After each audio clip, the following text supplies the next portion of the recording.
ሰላም ጤና ይስጥልኝ። በስትረስ አማካኝነት የእንቅልፍ ችግር ገጥሞታል? እንግዲያውስ ይህን ቪዲዮ እስከ መጨረሻ ይከታተሉ። እንግዲህ የእንቅልፍ ማጠር ካለ ስትረስ ሊኖር ይችላል ተብሎ ይታሰባል። ስትረስ ምንድን ነው? ወይም ደግሞ ጭንቀት ምንድን ነው? የሚያጨናንቀንስ ነገርስ ምንድን ነው? ይህንን ጭንቀት ደግሞ መከላከል የምንችለው እንዴት ነው? የምንጠቀማቸው መንገዶችስ ምንድን ናቸው? እነዚህን ነገሮች በመጠቀም ስትረስን እንዴት አቮይድ ማድረግ እንችላለን፣ እንዲሁም መከላከል እንችላለን የሚለውን ዛሬ ልነግራችሁ መጥቻለሁ። አብራችሁ ቆዩ። አብራችሁ ስትቆዩ በተለይ 5 መንገዶችን እነግራችኋለሁ። ጭንቀትን ልታስወግዱበት የምትችሉት 5 መንገዶችን ከባለፈው ቪዲዮ የቀጠለ 5 መንገዶችን ነግሮታለሁ። አብረው ይከታተሉ። በመጀመሪያ ደረጃ ማድረግ ያለበት ምንድነው ካሉ ታይም ማኔጅመንት ነው፣ ወይም ደግሞ የጊዜ አጠቃቀም ማስተካከል ነው። የጊዜ አጠቃቀሞትን የማያስተካክሉ ከሆነ ወይም ደግሞ ጊዜ አጠቃቀሞት ያልተስተካከለ ከሆነ የዋራት ሪስክ ማለት ነው። ስለዚህ የታይም ማኔጅመንት ያስፈልጋል ማለት። ስለዚህ እንዳንጨናነቅ ከፈለግ ወይም ደግሞ ጭንቀትን ለመከላከል አስፈላጊ ነገሮች ወይም አቮይድ ስትረስ መካኒዝም ከምንላቸው ነገሮች ውስጥ አንዱ ታይም ማኔጅመንት ነው፣ የሰዓት አጠቃቀም የምንለው ማለት ነው። ስለዚህ ነገሮችን ፕራዮሪታይዝ ማድረግ አለብን፣ እቅድ ማውጣት አለብን። እቅድ በማውጣት እቅድ ይዘን እነዚያ ነገሮች በእቅድ መምራት አለብን ማለት ነው። ዌስቴጅ መኖር የለበትም። የሚያጨናንቁን ነገሮችን ቶሎ ቶሎ ከላይ መስራት መቻል አለብን ማለት ነው። እንዲደራረቡ እነዚያ ነገሮች ሳንሰራቸው እንዲደራረቡ እድሉን መስጠት የለብንም። ስለዚህ በመጀመሪያ ደረጃ ማድረግ ያለብን ነገር ምንድነው ማለት ነው? ታይም ማኔጅመንት ነው፣ ወይም ደግሞ የሰዓት አጠቃቀማችንን ማስተካከል ነው። ፕራዮሪታይዝ የምናደርጋቸውን ነገሮች ፕራዮሪታይዝ አድርገን ለመጠቀም መሞከር አለብን ማለት ነው። ሌላኛው ደግሞ ዌስቴጅን መቀነስ መቻል አለብን ማለት ነው። ሌላው ደግሞ በሁለተኛ ደረጃ የተቀመጠው ምንድነው? ወሰን ማበጀት ነው፣ ወይም ደግሞ ወሰንን ማወቅ ነው፣ ወይም ወሰን መገደብ ያስፈልጋል ማለት ነው። ይህ ምን ማለት ነው? መስራት የምንችላቸውን ነገሮች መስራት አለብን ማለት ነው። መስራት የማንችላቸውን ነገሮች ደግሞ መስራት የለብንም። ወይም ደግሞ የምንችለውን ነገር ብቻ ለመስራት ቆራጥና አዋቂ መሆን አለብን። የምንችለውን ብቻ ለመስራት ጊዜ መስጠት አለብን። ስለዚህ መወሰን አለብን ማለት ነው። ወስነን ደግሞ ገደብ ሊኖረን ይገባል። ሁሉንም ነገር እችላለሁ፣ ሁሉንም ነገር እሰራዋለሁ፣ ሁሉንም ነገር አከናውናለሁ ከሚለው ሴታፕ መውጣት አለብን፣ ከሚለው ማይንድ ሴት መውጣት አለብን ማለት ነው። ስለዚህ በዚያን ጊዜ ስትረስን እንቀንሳለን ማለት ነው። ስትረስን ለመቀነስ በትልቁ ሚናን የሚጫወተው ምንድነው? ገደብ መኖር ነው፣ ወይም ደግሞ ገደብ ማበጀት። ለላይፋችን ሊሆን ይችላል ገደብ የምንሰጠው፣ ስራችን ሊሆን ይችላል ገደብ የምንሰጠው፣ ለዓለም ለምንሰጠው ወይም ደግሞ ለዚህ ኢንቫይሮንመንት ወይም ደግሞ ለውጫዊ ዓለም የምንሰጠው ነገር ሊኖር ይችላል። ስለዚህ ለእነዚህ ነገሮችም ገደብ መስጠት አስፈላጊ ነው ማለት ነው። በሁለተኛ ደረጃ ምንድነው አልኳችሁ? የገደብ መስጠት ነው፣ ወይም ደግሞ ገደብን ማስተካከል ነው።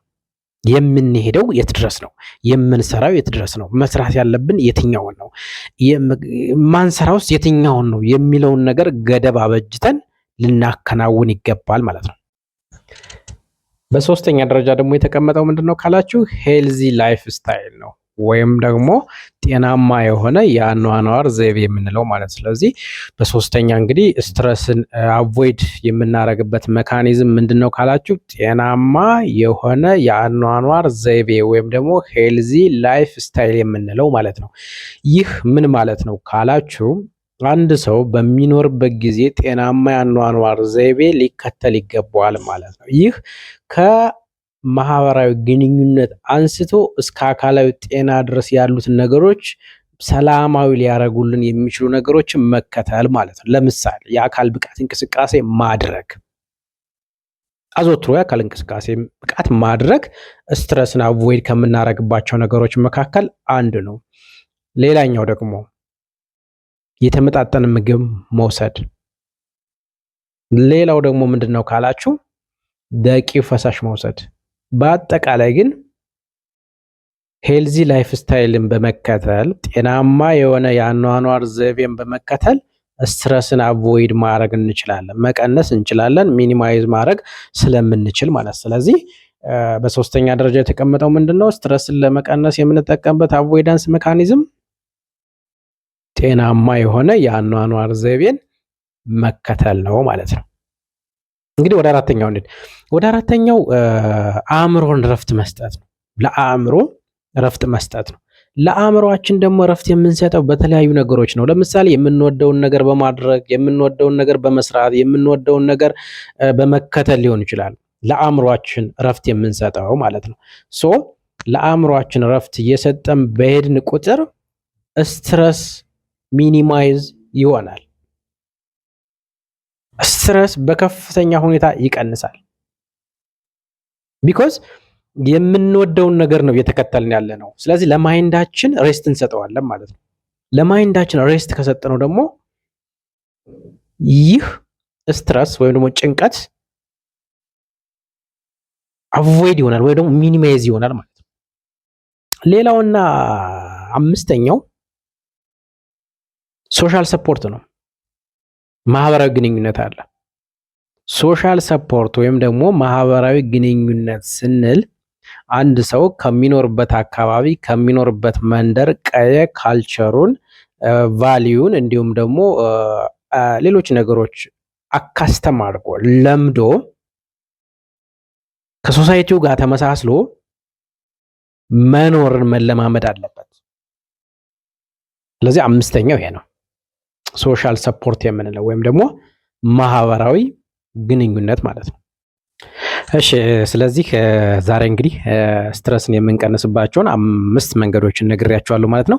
እነዚህን 5 መንገዶችን የምትከተሉ ከሆነ ስትረስ ፍሪ ትሆናላችሁ ማለት ነው። በእርግጠኝነት እነዚህን 5 ነገሮች ከተገበራችሁና ከተከተላችሁ you are not at risk of stress ማለት ነው። ስትረስን ለመከላከል እነዚህን 5 ነገሮች ማድረግ በቂ ነው ማለት ነው። እነዚህን 5 ነገሮች በምታደርጉበት ጊዜ እንግዲህ ታውቃላችሁ ስትረስ ካለ ሌሎች ነገሮች አንዛይቲ፣ ዲፕሬሽን የምንላቸው ወይም ደግሞ ድባቴና ጭንቀትም ሊኖር ይችላል ማለት ነው።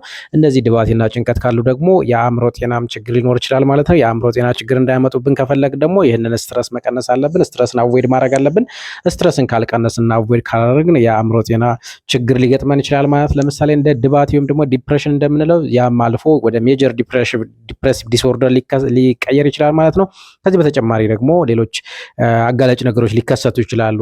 እንዲሁም የአእምሮ ጤና ችግር ካለ አካላዊ ጤናም ሶሻል ሄልዝም አፌክት ይሆናሉ ማለት ነው። እንግዲህ አንድ ሰው ጤነኛ ነው ለማለት እንግዲህ በባለፈው እንደተነጋገርነው ፊዚካል ሄልዝ አለ፣ ሜንታል ሄልዝ አለ፣ እንዲሁም ደግሞ ሶሻል ሄልዝ አለ። እነዚህ ነገሮች በሙሉ ማካተት አለበት ብለን በባለፈው ተነጋግረናል ማለት ነው። ስለዚህ አንዱ እክል ከገጠመው ሌላኛውም አብሮ እክል ይገጥመዋል ማለት ነው። ስለዚህ ሌሎች ህመም እንዳይከሰቱ ወይም ደግሞ በስትረስ አማካኝነት የአካላዊ ጤና ችግር እንዳይኖር፣ አእምራዊ ጤና ችግር እንዳይኖር፣ ሶሻል ላይፍ ችግር እንዳይኖር ስትረስን አቮይድ ማድረግ አለብን ማለት ነው። ስለዚህ ስትረስን አቮይድ ለማድረግ ደግሞ ከላይ የዘረዘርኩላችሁ የጊዜ አጠቃቀማችንን ማስተካከል፣ ገደባችንን መወሰን፣ እንዲሁም ደግሞ ላይፍ ስታይላችንን ማስተካከል፣ ከዛም አልፎ ደግሞ ማይንድን ሬስት መስጠትና ሶሻል ሰፖርት ወይም ደግሞ ማህበራዊ ግንኙነትን በማስተካከል ብቻ ስትረስን መቀነስ እንችላለን ማለት ነው። እርግጥ ስትረስ ሙሉ ለሙሉ ማጥፋት ላይ ይችላል፣ መቀነስ ግን ይቻላል።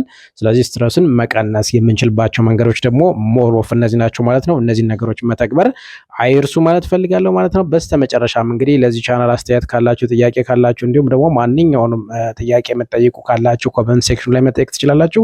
ኮመንት ሴክሽኑ ላይ ጻፉልኝ፣ በማንኛውም ታይም መልስላችኋለሁ ማለት ነው። ያልገባችሁ ካለ ግልጽ ያልሆነላችሁ እንዲሁም ደግሞ ወደፊት እንዲቀርብላችሁ የምትፈልጉት ነገርም ካለ ኮመንት ሴክሽኑ ላይ ጻፉልኝ፣ እመልስላችኋለሁ ማለት ነው። ስለዚህ የዛሬው የላይቭ ስርጭታችን ይህን ይመስላል። ግልጽ እንደሆናላችሁና እንደገባችሁ እርግጠኛ ነኝ። እነዚህን ነገሮች ደግሞ አፕላይ ካረጋችሁ ከስትረስ ፍሪ መሆን ትችላላችሁ ማለት ነው። ይህ ዶክተር አወቀ ከዶክተርስ ሪያክት ነው። በዚህ ቻናል የምናስተላልፋቸው መልእክቶች የጤና ትምህርቶችን እንሰጥበታለን። የሕክምና መረጃዎችን ወደ እናንተ እናደርሳለን። እንዲሁም ደግሞ ከእናንተ የመጡ ጥያቄዎችን በላይቭ ሴሽን እንመልሳለን፣ እንዲሁም በቪዲዮ እንሰራላችኋለን ማለት ነው። ስለዚህ የዛሬውን የቪዲዮ ቆይታዬ ይህን ይመስላል ማለት ነው። በጣም አመሰግናለሁ። ከተመቻችሁና ከወደዳችሁት ላይክ እና ሸር አድርጉ፣ ኮመንት ላይ አስቀምጡ።